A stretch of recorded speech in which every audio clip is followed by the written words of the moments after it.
நம்ம கூட ஒரு பேரண்ட் கனெக்ட் ஆயிருக்காங்க.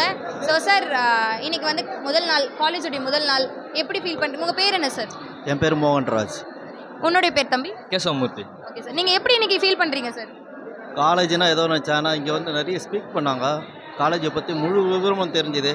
அவங்க சொன்ன மாதிரி காலேஜில் வந்து ஒரு ஸ்கூல் மாதிரி சொல்லிட்டு இருந்தாங்க. என்னென்ன ஃப்யூச்சரு, என்னென்ன ஃப்ரீயாக வந்து கோச்சிங்லாம் கொடுக்குறாங்க.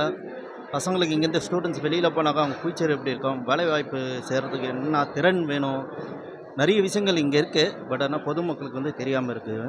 அந்த ஸ்பீச்சு நான் வந்து நானே போக வேண்டியது அவசரமாக போகிறேன்னு கேட்க நான் உட்கார வச்சாங்க கொஞ்ச நேரம். அது கேட்க கேட்க நான் வேலைக்கு போகாமல் இங்கே இருந்துட்டேன். அந்த அளவுக்கு வந்து ப்ரெசன்டேஷன் வந்து நல்லா இருந்தது. காலேஜை பற்றி முழுமையான தகவலையும் நல்ல இதுவும் வந்து சொல்லிட்டு இருந்தாங்க. எல்லாருக்கும் அருமையாக இருக்குது. ஓகே சார், இவ்வளோ காலேஜ் இருக்குது, நீங்கள் ஏன் எங்கள் காலேஜ் சூஸ் பண்ணியிருக்கீங்க?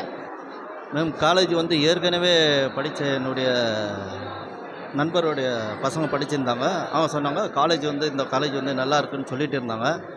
என் மூத்த மகனும் அதான் சொல்லிட்டு இருந்தான். கேள்விப்பட்ட கேசிஎஸை பற்றி நல்லா கோச்சிங்கிறாங்க, கிளாஸ் மாதிரி சொல்கிறாங்க, பரவாயில்ல சேருங்க, ஃப்யூச்சர் நல்லா இருக்குன்னு சொன்னாங்க. ஸோ ஏதோ தான் நான் ஃபார்ம் கொடுத்தேன். இன்றைக்கி வந்து மீட்டிங் அட்டன் பண்ணும்போது ரொம்ப சந்தோஷம்.